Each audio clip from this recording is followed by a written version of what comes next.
Hello, everyone. My name is Jeff Harris, and I'm Director of Customer Success with Yotascale. And in this demonstration, I'm going to walk you through our multi-cloud cost visibility. This includes the ability to have multiple hierarchies.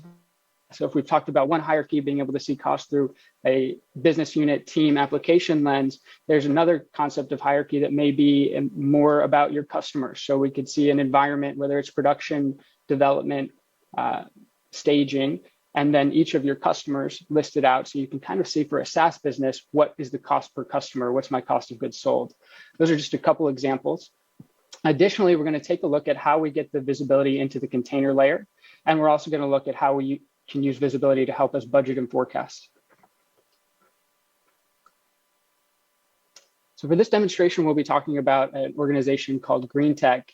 And Green Tech is got a couple different ways that they like to break their costs down.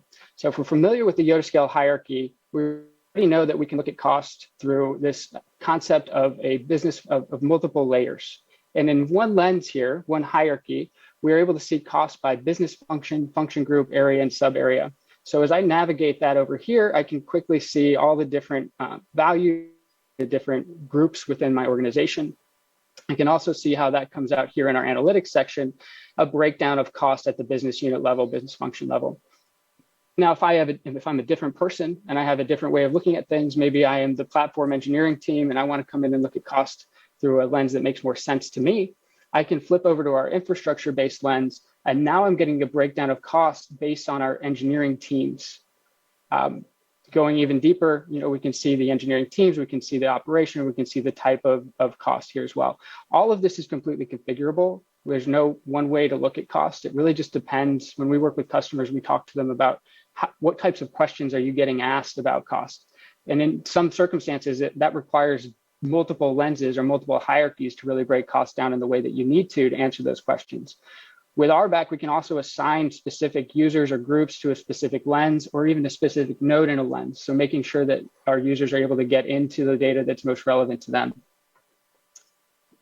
Once we're able to map all this cost into this hierarchy, well, one of the next things that comes up, especially from the finance team, is, well, okay, I've got budgets. How do I help make sure we're tracking to those? I want to know how much I'm going to spend next month. So in our budget and forecasting module, we're able to, at any node in one of these hierarchies on either lens or both, or however it is that customer needs to have it set up, we're able to run forecasting models.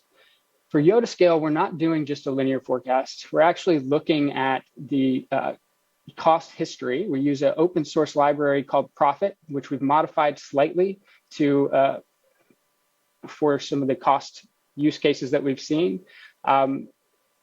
Where that helps is this is a machine learning library. We are looking at historic data and we're feeding that in to help make predictions. So day of the week matters, what week of the month matters, what month it is matters. All of this based on history, of course. So we need to have seen the patterns earlier to help pick up forecasts on those. Going even beyond just, okay, we get this great forecast, what's next? Well, we can send alerts to our users, either in Slack or via email, alerting them when we forecast that cost is going to go over. So if something changes within the current month and you were forecasted to go under, we can send an alert should that forecast change. These forecasts are run on a daily basis to pick up on anything new that might have happened. We can also alert you when you have gone over budget as well.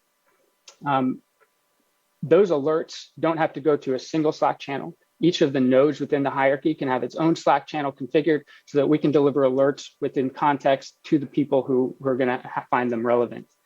Now, as the person who manages the budgets, I have the ability to come in and take a look at all the different children budgets, how we're tracking on each of those as well. And I can also look at the history of how we've done against my budget as well over time. So this allows me to get quick information, get a good picture of what's going on. Also really important to note here that we allow these budgets to be managed via API. So again, trying to reduce the need for people to come in and make Yotascale the primary source of this information. Totally happy if that's the case. But oftentimes we find with the type of customer that we work with, they've got the budget information in another system that can be pushed to Yotascale via API, and we can keep this up to date with your financial tracking system as well. So we've talked about the multi-lens, we've talked a bit about budget and forecast. Coming back to the cost analytics here, one of the other capabilities that we have is taking costs from multiple cloud providers and bringing it together. So here at GreenTech, we are using AWS and we are using Azure. We can very quickly get cost information about either one of these providers. And another nice capability is that as we drill in, we get new widgets that would show up that would help us break down costs for a provider-specific view. So if I'm looking at VMs from Azure, I get a certain way of breaking those down. If I'm looking at EC2 instances from AWS, there's a certain way of breaking those down that's more AWS specific. Drilling in very quickly, you can see as I do this, I can now find just the cost for a specific, for Azure. I can see what teams are operating in Azure. And as I drill into these, this actually navigates me down through the hierarchy so that I am getting information about that next level down within my hierarchy. So here I see our stage for engineering, our staging team, our staging operation is hosted in AWS. And as I look through these other widgets, I get a breakdown of what products we're using, what regions we're operating in, what account this is coming from. So these are different attributes on the cost data that we're able to break things down by. When I look at, let me go back up to the top here of the hierarchy, and the next thing I want to talk about is our support for Kubernetes. Jeff, and how, yes, please go ahead. Real quickly, when you were showing Nathan Bennett here. When you were showing all of the different breakdowns, is there a view that is specific to the resources that are deployed? I see the tags, I see the regions, but where is there a very specific granular view that engineers can use?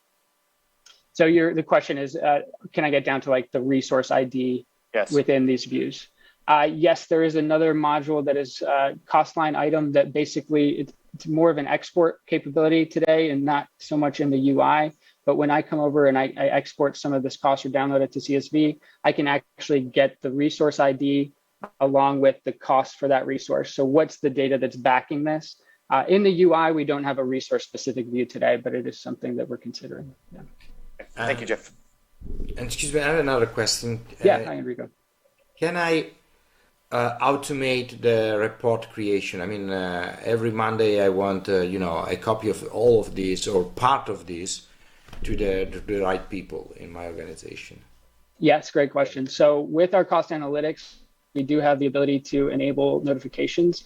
I talked about the budget notifications. That's one aspect. Anomalies, another. Those are sort of more ad hoc. The more recurring trend sort of reports we do support as well. We do that on a weekly basis and we do that on a monthly basis. And those reports will be delivered either to Slack or to Microsoft Teams, depending on sort of where the customer sets it up. The other nice thing you mentioned, like how do I get it to the right person? Again, coming back to this concept of hierarchy, this is really important to Yotascale. At any node, you can configure what Slack channel those notifications go to. So if you've got a specific team or a specific individual, it can be set up in that way. And that notification channels as well can be managed by API. So trying to help keep, for customers that are able to do this, if they've got a Slack channel associated to a service, they can push that information to Yotascale via API and keep that definition up to date as well. Very good. Hi, Karen Lopez. How do you deal, since we're looking at costs here, how do you deal with the impact of non-usage related cost changes like currencies, exchanges, rate changes on the cloud provider side? Like, would I be able to tell if I had a sudden blip that it had nothing at all to do with the resources and it had to do with something completely outside?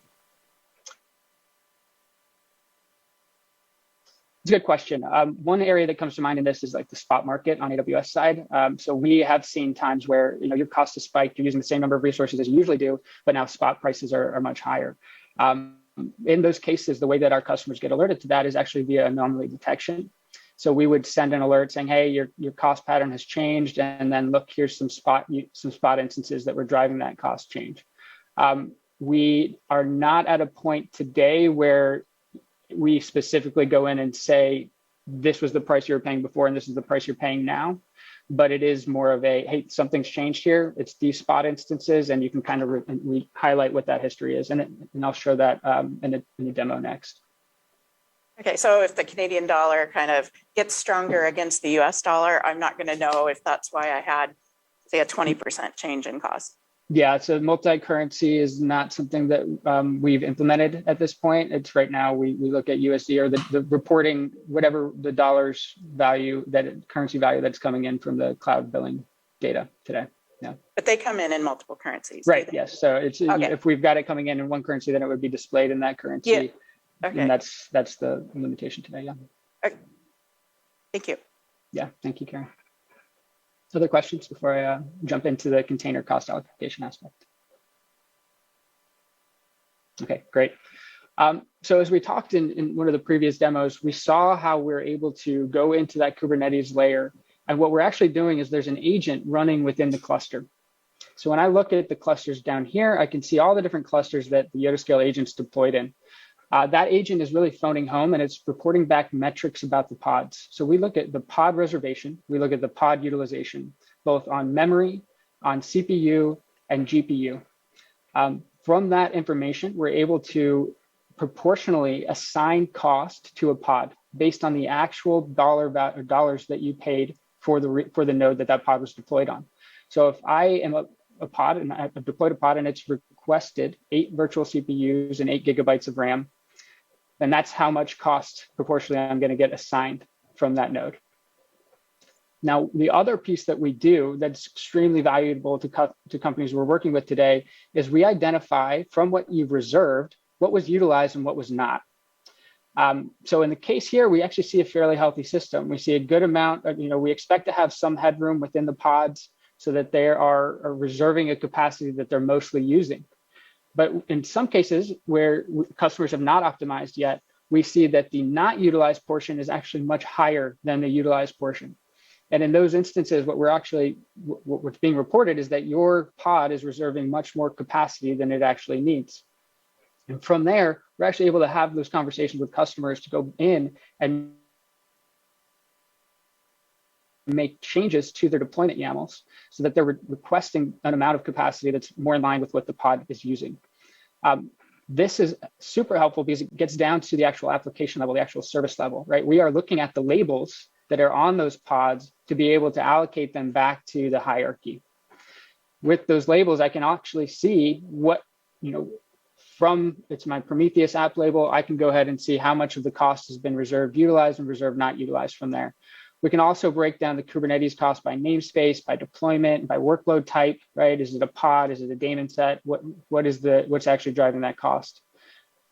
This is where you're able to take this information and tie it into the rest of the cost data to be able to understand not just the portion of cost from Kubernetes that's yours, but also the other services that you're using in the cloud providers, whether that's Azure Storage or RDS from AWS, or additional just standard EC2. So we can combine all of that together in one view using the application or using the pod labels, the pod metrics, as well as the cost data from AWS and the tags on the resources. Real quick, this Rick was on that. So you're not just assuming that this Prometheus pod is consuming all the cost of that entire EC2 worker node, correct, right? You're taking a share of that. That's awesome. Yeah, 100%, right? And that's the big thing is this is a huge shared cost, especially in some customers that we have today who have tried to push as much of their compute into Kubernetes as they can. What we were told is it's now a financial black hole. I have moved it in there, but I don't know who's driving the cost, and I don't know what service is driving the size of this cluster. They can control one aspect of the cluster cost, and that's the unused portion, right? So this is the headroom that hasn't been reserved. That's also accounted for and can be allocated in the same way as any of the other actual pod usage as well. So Jeff, real quickly, just because we had a little bit of a network blip and you were here and then you were just kind of like a little bit out. You were saying about the inside of Yotascale that in order to get into the actual, Nathan Bennett here. Yeah. In order to get into the actual YAML of the actual application, just to kind of double click on that a little bit. Yeah. Are you looking at like resource limits and what's actually on like the specific manifest and things of that nature, or just specific to other things such as labels? Yeah, our data sources for the Kubernetes information comes from like kube state metrics. It comes from Prometheus, like with the pod request and the pod utilization. So we don't actually read the YAML file itself, but we do read what that deployment is requesting from the cluster.